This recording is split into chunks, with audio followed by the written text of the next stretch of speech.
Okay, in today's clip, we're going to be talking about how to get promoted. So, if you're not getting promoted, then it's likely because of a few things.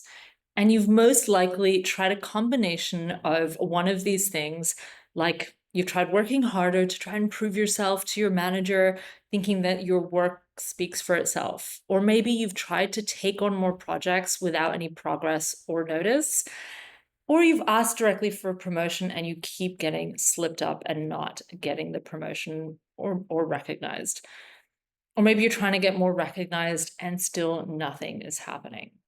Now, these are also the reasons I typically have seen in my own career, spanning over 15 years, and with clients that include the following. And I'm going to break these down into logical corporate speak, kind of masculine energy, and then the spiritual feminine energy speak. So, follow me. So it's either because you don't have the skills and capabilities. Now, this isn't so much around do you have the skills, but the nuance here is really about whether you're able to communicate your competencies to respective stakeholders and match where the business needs your help and support.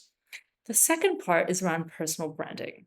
You need to develop your own personal brand and what you stand for, such as your values, your skills, your beliefs, what you're good at, and to be able to communicate that on a regular basis.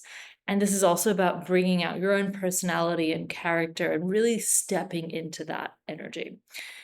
You also need to do things that are outside of the box. And when I was at Salesforce, we were encouraged to do things such as coaching and mentoring, helping people who are new to the company and buddying up with them and supporting them in the onboarding process, and also really helping to solve business problems. So if there is a gap in customer adoption, or there's a gap in productivity, or there's a project that's not working, like helping to develop and identify what that problem is, and then coming up with a project or initiative to solve that, bringing the right people together, and really demonstrating that you're thinking outside of the box, that you're a visionary, that you're a problem solver, and that you can really do more than the role is required to, so that you're seen as someone that can evolve and grow with the company.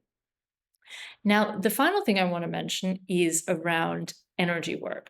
Now, maybe this comes across as a little bit of woo woo, or maybe you're really into spiritual work, but the reality is if you don't believe it, consciously or subconsciously, and your energy is not a vibrational match for what it is that you want in that promotion or in a new role, then you're not going to get what it is that you really want. So you'll have sabotaging thoughts, you'll doubt yourself, and you'll essentially send a signal to the universe vibrationally that you're not worthy of that, that you don't deserve it, or that you're not good enough. So it's so important to be able to become aware of what these limiting beliefs, thoughts, or fears are, so that we can reprogram them, so that you can reprogram them into what it is that you really desire.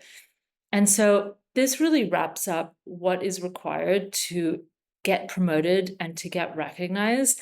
And it really requires a combination of logical corporate, identifying what the role and the future you in that role requires, and doing a skills capability matrix, demonstrating that, stepping into confidence, building key relationships, really building those stakeholder relationships across the organization, as well as working on your energy, working on your mindset, so that what you desire is in full alignment with what you want.